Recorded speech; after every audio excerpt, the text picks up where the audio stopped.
De longues rues aux façades de briques rouges, nous voici à M, dans le Nord-Pas-de-Calais. A priori, le calme règne dans cette petite commune. Pourtant, à la sortie du village, derrière ces grilles, il y aurait une maison bien étrange.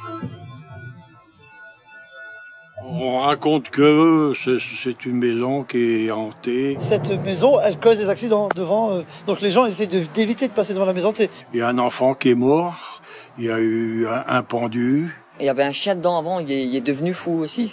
Est-ce qu'elle est vraiment hantée, pas hantée? Il y a quand même un mystère. Moi j'y crois. Moi j'y crois. Un enfant disparu, une malédiction qui ferait fuir tous les propriétaires de la maison, un chien devenu fou que personne n'a jamais vu et qui aboierait la nuit. On raconte même que ceux qui oseraient s'aventurer dans la maison ne pourraient plus jamais en sortir. Mais quel terrible secret se cacherait derrière ces murs? La base de l'histoire, c'est un couple qui aurait vécu dans cette maison, qui avait un enfant âgé de 5 ans, et cet enfant est décédé dans des conditions que certains qualifient de mystérieuses, d'autres d'obscures.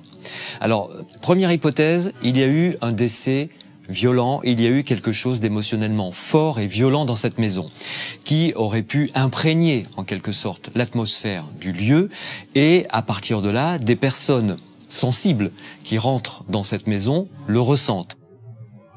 Mais alors comment expliquer les mystérieux pleurs d'enfants et les aboiements que certains auraient entendus? Tous ces gens qui parlent des phénomènes hantés peuvent tous ensemble, de manière inconsciente, produire des phénomènes plus ou moins importants dans cette maison. Ça a vraiment pu créer une espèce de masse d'énergie qui a pu provoquer des cris, des rires d'enfants. On ne peut pas exclure l'hypothèse que la croyance populaire a pu générer vraiment de manière physique des phénomènes paranormaux, vraiment. Pendant des années, la maison reste désespérément inhabitée. Mais depuis peu, un nouveau propriétaire a investi les lieux pour y installer une communauté religieuse. Et bizarrement, le calme serait revenu.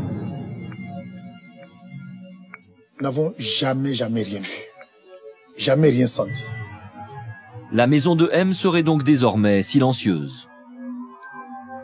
On peut dire que les évangélistes qui ont racheté la maison récemment et qui sont rentrés avec une espèce d'état d'esprit, de compassion, d'amour, d'acceptation de ce qui s'est passé, ont commencé à nettoyer en quelque sorte psychologiquement la maison. Je suis prêt à parier que d'ici 10 ans, j'exagère peut-être un peu, mais il fera peut-être bon vivre dans cette maison, peut-être. Affaire à suivre.